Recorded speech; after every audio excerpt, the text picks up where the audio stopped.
2023 has been a significantly rough year for many of us. Some of us may have started off well and then just kind of like lazied about the last couple months. Some of us may have even just fucked up the first couple months and then just really just like did bad. But here's how we're gonna do 2024, guys.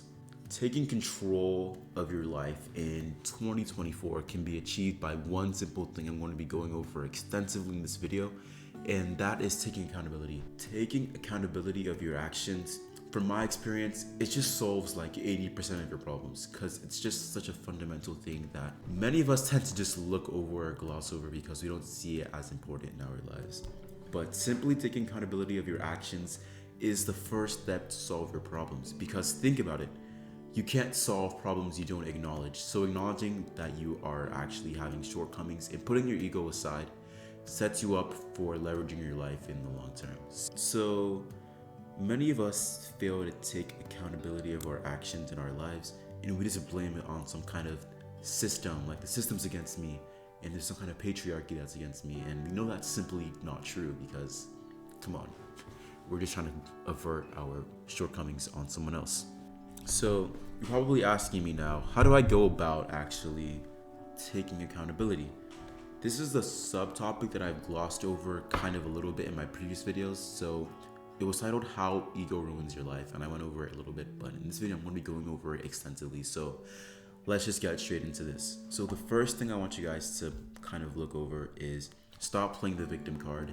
Stop playing the victim card. This is the number one reason I see people struggling, because as I said before, they blame their shortcomings on some kind of imaginary power. Playing the victim card is the number one reason I see people struggling, because they blame some kind of higher power. Like I said previously in my videos, they blame some kind of imaginary system, and we simply know that's not true. So one thing I kind of like helped me avert this problem was I started jotting down kind of my problems, and I kind of like said how it aligns to me. What am I doing that is causing these problems? And that kind of forced me to say, okay, look, you are the reason these problems are happening, not anyone else. So it forced me to kind of like be kind of like self-intrinsic of myself and, like stop taking accountability from other people. Second thing I see is pretty simple, but your priorities aren't simply aligned. Take accountability for priorities. It's that simple. Okay? Take time in your life to actually think to yourself, what should I really be doing right now? Is what I'm doing kind of in my set of priorities, is what I'm doing right for me in this right moment? And if you take that time to kind of think about it and kind of like jot down what you should be doing, then you should know that, okay, what I'm doing is not good.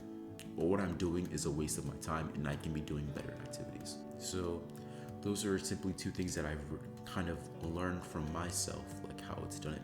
And Yale professor David Tate actually published a research paper called Conscious Accountability. And this means, you guessed it, knowingly taking accountability for your actions. And the book goes into the complex nuances of actually doing this and being cognizant of your actions and how they can shape your future actions. But the main takeaway of this book, in my opinion, was the fact that he stated that he found a correlation between taking accountability and elevated results in one's life. So that's one thing you want to look for. I'll leave the research paper / book down in the description below, and I hope this video helped you guys. If not, whatever. But if it did, thank you for watching, and I'll see you guys later. Peace.